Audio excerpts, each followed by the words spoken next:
Donald Trump has cancelled his first visit to Britain as president, and he wants you to know why. The bellicose billionaire scrapped a trip to open the billion-dollar new U.S. embassy next month. Yet he insisted it wasn't because he wants to avoid protesters. Instead, he claimed it was all the fault of Barack Obama's administration for selling the old embassy for peanuts, adding, "Bad deal." There's just one problem with that. The new embassy was announced and approved under the leadership of George W. Bush, who, just like Trump, was a Republican. George W. Bush was still in office when an agreement to build the embassy was signed. Reuters. The new embassy in Nine Elms, South London, is said to have cost more than $1 billion. Rex. Shutterstock. The U.S. State Department signed a conditional agreement with a construction firm for the site, near Vauxhall in South London, in October 2008, 3 months before Barack Obama was sworn in.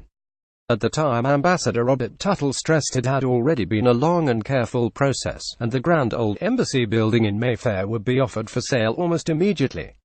He added, "Back in 2008, we looked at all our options, including renovation of our current building on Grosvenor Square. In the end, we realized that the goal of a modern, secure and environmentally sustainable embassy could best be met by constructing a new facility."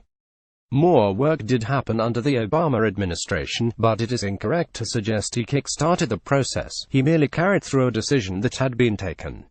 Read the full timetable here. The ambassador back in 2008 said the best option after careful thought was a new building. Rex. Shutterstock. It's now thought the high-tech building will be opened by Rex Tillerson. Rex. Shutterstock. The news of the cancelled visit was revealed by the Daily Mail, and Trump tweeted this morning, "Reason I cancelled my trip to London is that I am not a big fan of the Obama administration having sold perhaps the best located and finest embassy in London for peanuts, only to build a new one in an off location for $1.2 billion. Bad deal. Wanted me to cut ribbon number." Other parts of his statement are also misleading.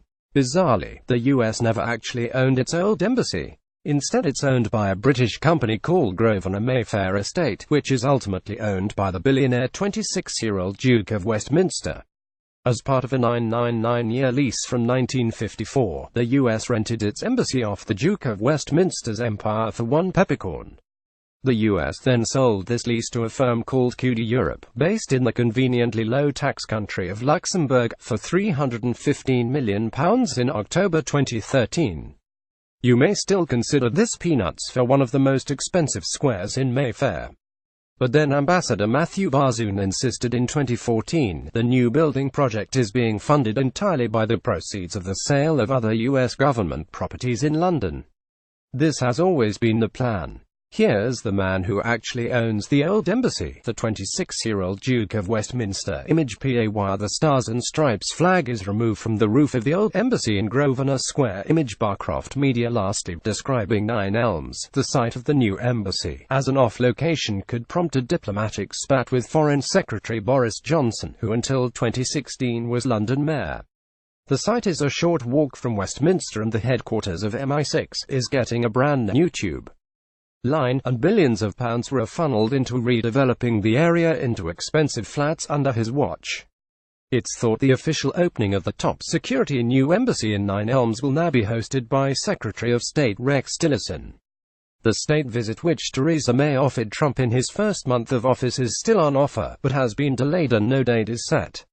Former Labour leader Ed Miliband wasted no time in cutting Trump down to size, tweeting, "Nope, it's because nobody wanted you to come. And you got the message." Labour MP Steve Reed said, "Plenty of us Londoners delighted that Trump won't be bringing his toxic racist and misogynistic views here to open the new US embassy." Labour MP Stephen Doughty, who has called for Trump to delete his Twitter account, tweeted in the style of the US president, "Reason at Real Donald Trump cancelled trip to London is that we are not a big fan of his racist, unthinking behavior. Big protests if he came to cut ribbon. He wanted the red carpet treatment and cheering crowds, no." Another Labour MP, David Lammy, tweeted, "He's too scared of us Londoners who don't want him darkening our door."